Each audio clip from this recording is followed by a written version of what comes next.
Very excited to be with y'all today. So I'm gonna go ahead and kick it off. I don't know how long we're gonna do this for, and basically, I just want to shed a lot of light on what's going on right now, especially from a job search perspective. It's crazy, and so before we dive into that, I want to obviously give you an overview about myself, so you kind of know where I'm coming from in my story. So basically, I've been at Vaco now for 8 years. I moved up here to Nashville with my dear friend Jake Etheridge to try to do music. I'm a drummer, still am, former, I don't know, recovering, whatever you want to say. And basically, was playing the hockey tonks until 3 a.m., did some touring up to the Northeast and put out some stuff on Music Row and some EPs and stuff, and really realized that after playing in the hockey tonks until 3 a.m., sleeping until noon, that I needed to do something else with my life. And so I leveraged my network at the time. In 2011, I didn't know really how to find a job. I didn't know anything about the job boards, Career Builder, Dice, Indeed, but I just started asking around and found my way to Vaco through a friend of a friend. And so I've been at Vaco now for 8 years. I started our national practice, so recruiting across the country from $18 an hour admin assistant positions to CFO, CTO level placements. So I did that for about 2 years. And then had a wonderful opportunity to move to Raleigh, North Carolina, and was a part of kind of a rebuild out there with my dear friends Sid Mitchner and Taylor Roberts. So I was in Raleigh for literally 11 months and 29 days. And my mentor here in Nashville, Scott Gordon, for those of you that know Scott, he basically was like, hey, do you want to come back to Nashville and, recruit developers, software developers? And I said, absolutely, I would love to do that. And so I've been back now for 6 going on 7 years in Nashville. I primarily play in the development space. So from a software side, anything that from the database all the way to the front end to what you see from a day-to-day on, software and web pages. And so I ran the numbers the other day. I've met over 3,500 engineers. I'm probably over at 4,000 now. Unfortunately, after the last few weeks, it's been crazy. And so I've been pretty involved in meetups around town, helping facilitate. I was VP of the .NET user group, which is the second largest user group in Nashville. That's about 55 to 60 members. So I did that for a little bit. And then I've had the opportunity to speak at some code conferences across the Southeast, about 15 to 20 code conferences. And also I help lead a team, an amazing recruiting team of about 11 individuals. And I truly say we have the best recruiting team in Vaco. So what I want to do now is I'm kind of opening up to questions. I'm really want to know kind of what questions may you have in the job search. I have a list of questions that a few people have already sent in, but I'm really open to hearing kind of your thoughts of the market. And if you don't have any questions, I can go ahead and start reading my questions. So I'm going to sit here and wait until at least one person asks a question. So are there any questions on how to navigate the job search right now? This is great. Anybody have any questions? Okay, cool. So what I'm going to do is I'm going to go ahead and start talking about what you should do when you get laid off. So I know the last few weeks have been absolutely crazy. And a lot of people are like, what do I do? I don't know. My world's been turned upside down. I'm extremely stressed. I don't know if I can find a job right now. First off, I'm going to tell you, take a deep breath. It's going to be okay. At least in Nashville, the economy has not slowed to a halt. Companies are still hiring. Actually, my recruiting team and our sales team, we filled 6 spots last week out of 10 openings, and we have the chance to fill the rest of the 4. So things are still good right now. The first thing I will tell you is get your resume updated. You probably have sat on your resume for the last 15 years because the market's been so good. There's been no need to get your resume updated. So definitely get your resume updated right now. The big pointers on the resume is it can be more than 1 page. Please hear me, it can be more than 1 page. I want to kick the guidance counselor responsible for telling people that resume should be only 1 page. And so if you've been in the industry for any amount of time, you really need to have more than a 1-page resume. So around 2 to 3 pages, and it needs to be very concise and very clear. So you need to get as quantitative as possible. If you're serving tables at a restaurant, I need to know how many dollars you're making in sales per hour per night, how many people you're serving, what's the size of the restaurant, have you implemented any new processes or procedures within that restaurant. I come from a restaurant background with my dad owning Outback Steakhouse for the last 20 years, so I speak on that a lot. And also from, if you're in HR, give me a number of individuals that you work with on a day-to-day, right? I need to be as quantitative as possible. If I can read your resume and I don't know exactly what you're doing and why you're doing it, you need to expound on that. The next thing is absolutely get your resume up on the job sites or job boards. So the big ones right now that I recommend is Career Builder. Career Builder is huge. Indeed's caught really a lot of steam lately. And also, if you're in technology, Dice is really important too. So Dice is technology specific. So if you're in technology, please get your resume up on Dice. Also, please update your LinkedIn. So I get a lot of questions as well about LinkedIn versus your resume. And so LinkedIn really needs to be a summary of your resume. So every LinkedIn position that you hold needs to be reflected with 1 to 3 bullet points. And it's just recapping what you do at a super high level. I, of course, being in the software development space, I want to see what projects you've done at a super high level, explaining it like you're explaining it to basically a stupid recruiter like myself who has no idea about technology. I also want to know what specific tools and technologies you use to solve the problems at the company you're at. And then the third bullet point is just a list of all the technologies you've touched. Because recruiters, what we do is we search on LinkedIn for specific keywords. So I need those keywords in there, right? If you're in the restaurant industry, I want to hear about P&L and I don't know, Dad, what are some other suggestions on some keywords? Alex, you can help me out here. But I need keywords that the restaurant industry will resonate with. So that's really important. Another thing that I would do after you get your resume updated and your LinkedIn updated, also, side note, make sure you have a good picture. No bathroom selfies. That's awful. I've seen it. You'd be surprised with how bad the pictures are on LinkedIn. So make sure you get a professional shot of your headshot. If you cannot get if you don't live with a photographer like I do, take a very nice selfie with good natural light, because that will go a long way as well. So those are the few things to get your resume and LinkedIn started from the get. And then basically what you want to do after that is you want to start looking around at recruiters. So if you're in technology, if you're in HR, if you're in accounting, I can speak to that. There are a lot of recruiters out there right now. Please, please, please, I'm begging you, stop submitting your resume all over town, because that loses the opportunity to work with the recruiter when the recruiter's sole job is to build relationships. And so, and you're probably asking me, Taylor, well, if I'm not submitting my resume around town, am I even doing anything? Yes, you are, because you need to be screening recruiters the way that you need to be screening jobs. So stop submitting your resume. You need to go ahead and start meeting with recruiters. Right now in this market, I'd recommend 2 to 4. Again, this is just my 2 cents. In the good times, AKA 30 days ago when I could go outside, I'd probably recommend 1 to 2. Now it's going to be 2 to 4. And so I would take the time over the next week or two to start screening recruiters. Do not submit your resume, start screening recruiters. Now, people ask me, okay, now what? How in the world do I find recruiters to work with? Basically what you want to do is you want to go on LinkedIn, on the search bar, type in recruiter, click your local city, press enter, and you're going to start having all of the profiles pop up. Now, working with recruiters can be overwhelming. There's a ton of us. We waste your time. We're exhausting. Most of us don't know what we're talking about. We're not really funny, and we're really boring. We wear ties and we wear suits. I get it, right? That's why I'm wearing floral and a lot of chest hair, because I want to channel some inner Jimmy Buffett to make the people I work with more at home. Anyways, all that being said, what you need to do is you need to look at recruiters' profiles. And the main thing is you want to work with recruiters that have been at the same company for more than 2 years. Right now, my recruiting team is incredible. And some of those individuals have been at Vaco less than 2 years. So again, this is a super high level overview to screen out recruiters.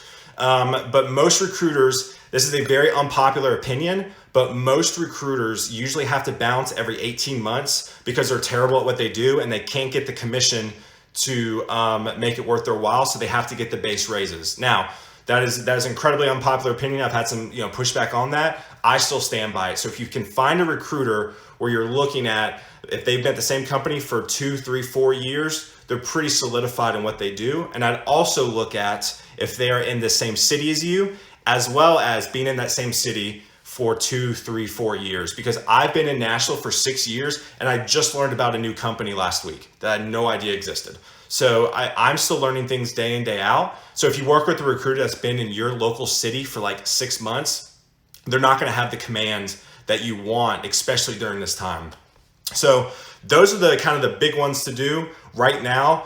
Update your resume, get your resume on the job boards, and then obviously look on LinkedIn. Now, if you're in the service industry, if you're in the restaurant industry, in regards to recruiters, I don't know specific recruiting companies that can help with that, but I know my dad leveraged LinkedIn and found a job going from friend to friend to friend in 3 months on his own. And so that's incredibly important. Is LinkedIn right now is the tool to use. You should be on LinkedIn right now more than Facebook, more than Twitter, more than Instagram, more than Snapchat. And I think there's a new app called Quibi now. Haven't checked that one out, but LinkedIn, you need to be on LinkedIn the most as humanly possible.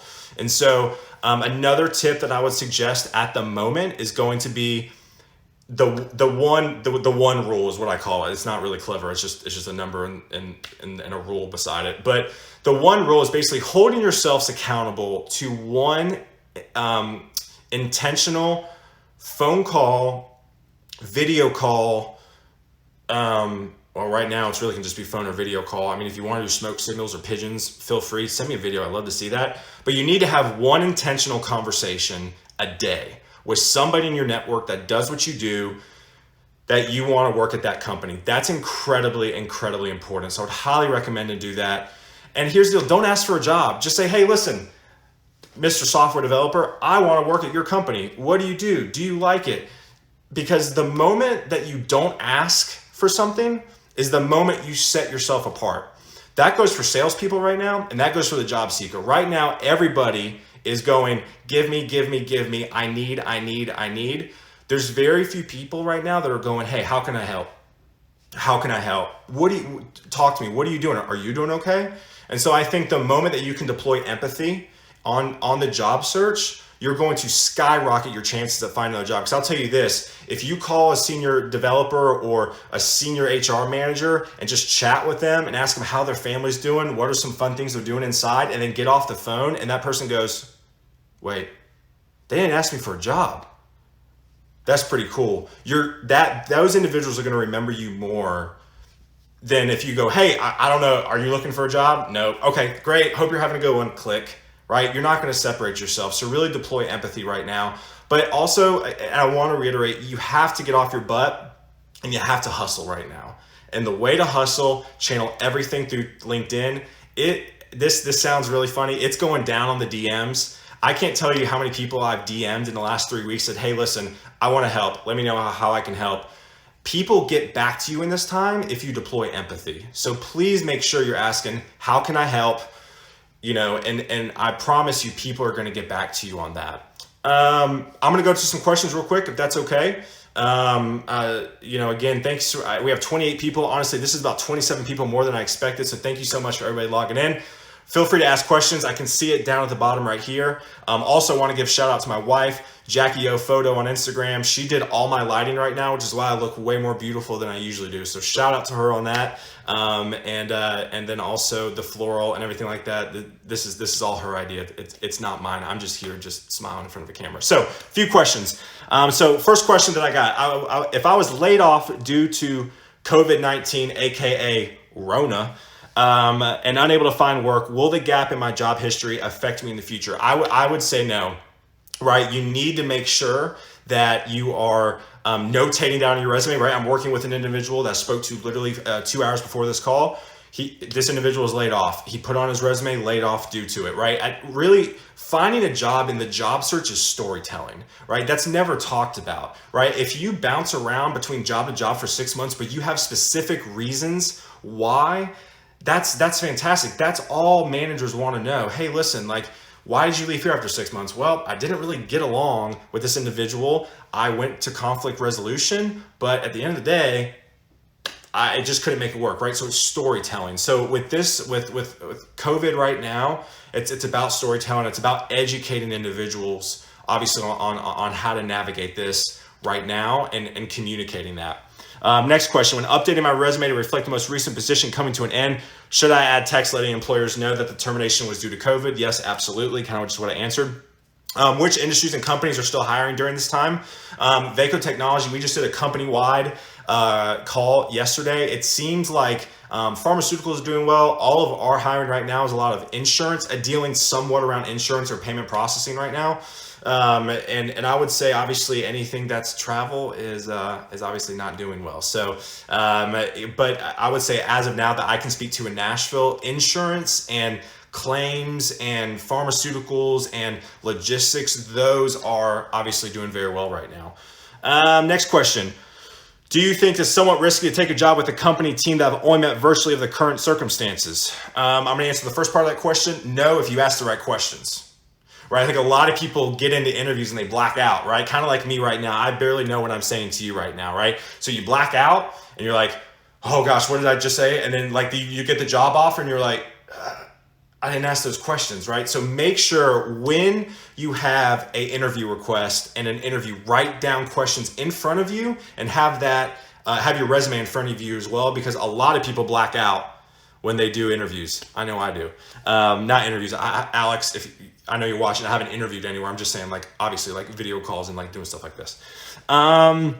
What if when we get back to normal, the office environment is different the way it was made out to be? Hey, at the end of the day, it's communication, right? If you go in the manager and it wasn't you expected, you need to have those conversations, right? Really, whether it's a good time, like non-downturn or downturn, there's always going to be a chance that it just will not work and not do well, right? So in regards to your specific job, so you need to ask questions on that. How do you think the perception of working remotely will change after companies return to normal operations? Honestly, that's a great question. I know I was just on a call with Alex, my manager, yesterday, and we were kind of throwing around the idea like, hey, listen, like, I think there is some validity to working remotely. You're less distracted and you can kind of dig into things a little deeper. So, I mean, it's huge, right? I think companies are going to be more willing to accept remote now. I think it has forced tech companies that have no remote policy to implement a remote policy. So I honestly think that whole landscape is going to change altogether, which is obviously great for recruiters because we can find people remotely. What is your best piece of advice for job seekers during this period? Take a deep breath, calm down. Actually, don't calm down. I've learned in marriage counseling that's probably the worst thing to say, so don't say that. Take a deep breath, and it's going to be okay. I can assure you. But here's the deal: you have to get to work, right? If you're not working, your job is to, take assessments by recruiters, give references, get letters of recommendation, get your LinkedIn updated, get your resume, right? I mean, it is a full-time job getting yourself ready for the job search, so you can't sit back and expect things to happen. Is there anything I should be concerned about or aware of when applying to jobs right now? I mean, I would say right now, just asking the questions, is this position budgetarily approved? How many other people have you hired here recently? Those type of questions are really big. I'm kind of hitting super high level stuff right now. But I would say those are specific, good questions to ask right now. Are you seeing any good trends in the market? I mean, good trends is that people are still hiring. I mean, we haven't slowed down a tremendous amount. We have slowed, but not to a screeching halt. So here, I'm expected to graduate college next month. And then I'm going to throw in Nashville Software School. If the epidemic continues, what advice do you have for my job search? I would say continue to network, right? I mean, continue to do video calls, FaceTime, Skypes with everybody that you know, because you really need to network, right? You can still network with people. You can still get in the job search right now, and you can still get jobs. So that's really important. So there's one question right here. Has the current environment been harder on those looking for permanent or contract work, from Jeff? Honestly, Jeff, it hasn't, right? Honestly, we've had a ton of perm and we've had a ton of contract come available. I have heard that basically it's, the last downturn, I wasn't recruiting yet because I was still in college, that it was a ton of contract work, but honestly, it's a ton of perm right now. So it's both. Let's see here. Is it a bad idea to propose a salary cut to my manager in hopes it will hinder me from being laid off? I don't think you need to make that decision, right? That is HR's decision, and it's very important. I don't think you should come with that, but that's just my 2 cents. If you feel convicted and be like, hey, I'm willing to do whatever it takes to save my job, I also think that shows a lot of initiative on your part. So go for it. What are some advantages of going through a recruiter during this time? I've already kind of hit on that. You have to go through a recruiter. If you're in an industry that leverages recruiters a lot, right? So for us, it's HR, it's accounting, it's tech, it's healthcare. Leverage our relationships, right? Our only job is to make relationships. So why would you not leverage us? If a position I was interviewing for is now on hold, what are my chances of being considered for the future? Honestly, still really good, but you need to check in with the recruiters. I mean, you really, really have to, because it went on hold. The recruiters aren't going to remember you. Our job right now is to meet 10 to 15 new people a week. New people, not existing, new people. So if you extrapolate that out, we're looking at, I've met 3,500 people in 6 years, 500 people a year. 520, 10 times 52. That's a lot of people. You need to constantly check in with recruiters. What else? If I take on part-time position to get me through to peers, should I include it on my resume, even if it has no relation to my other professional experience? Yes, absolutely. If you're taking on part-time work, but again, right, write it to where you show value in what you did, right? If you have to pick up a customer service position where you're smiling and dialing all day, right? If you're making 100 calls a day, and the average is 50, right? You're exceeding expectations that much. That needs to be written down. What else? We're kind of wrapping up here. What are your thoughts on companies continuing to interview but not plan on hiring until things have settled down? Obviously, it's frustrating, but you need to keep interviewing. You need to get offers, even if it's pushed out a little bit. That's incredibly important. But I think it's a two-way street, right? So you need to have the communication with the recruiter to really know what's going on. I try to educate all my people as best as I feasibly can. If that relationship and bond isn't there with the recruiters, you really need it, right? Because right now it's like, all right, well, this position's been on hold, and you're like, great, now what? And so, if the recruiter goes, well, just stay with me, it'll be 4 more weeks, check in every week. Hey, Taylor, what's going on? Taylor, what's going on? So you have to continue to stay on recruiters during this time, because we're getting slammed. Like, to put it in layman's terms, I'm the busiest I've been in the 8 years of my career, and I've talked with every single recruiter on my team and every single salesperson on my team, and they're the exact same way. It is just nuts right now, so you have to stay top of mind with us. So please check in, please text, please email. Again, smoke signals, send me a pigeon. That would be awesome. Last question, and we'll wrap it up here. If I've never done contract work before, is this a good or bad time to start? Honestly, I think it'd be a great time, because if you get a job, take it. Right? I think that's incredibly important. Contract jobs get confused with freelance jobs, right? So a lot of people are like, oh, I don't want to work contract. Okay, why? Well, I don't have benefits. Well, Vaco's got benefits. Okay, well, I don't want to be 1099. Okay, well, you're actually a W-2 at Vaco. Okay, well, I want PTO. Well, actually, we can build in PTO to your hourly rate, so it automatically incurs while you're working. Okay, well, I don't. I want bench time. Okay, well, we can work in bench time if that's important to you. Okay, well, what if you do? Well, what are you going to do if my project ends? We'll just roll you off on another project. What's your success rate? Really high? Any other questions? Right. So again, right now, contracting, just make sure that you can be a W-2 through Vaco and obviously have the benefits. And obviously, so contracting is still full time. I mean, it really is. Just make sure you're W-2 through that recruiting company and they have benefits. And if they don't, holler at me, and maybe obviously I can work with you and find you a better opportunity. All right. So those are all the questions that I've got sent. And obviously I've seen the comments as well. So thank you again for logging on. I really, really appreciate it. If you need anything, please email freeyourself@vaco.com. So freeyourself@vaco.com. Somebody at Vaco are going to reach out to you. I feel like a pastor right now. Please put your tithing and offering plates, and we will follow up with you and send you baked goods. No. Somebody at Vaco will follow up with you during this time, even if it's asking on how to notate your resume or interview. We will help you. Again, that's freeyourself@vaco.com. If you want to follow me on my social media platforms, it's at @Desseyn, TDESSEYN. That last name's a doozy. Again, that's TDESSEYN. Shoot me an email. My email is taylor@vaco.com. And be safe out there. Enjoy this time to be with your family. I know I'm enjoying this special time with my wife before we have our first kid in July. And so again, be safe. And if you need anything, please reach out to Vaco. Thanks, y'all.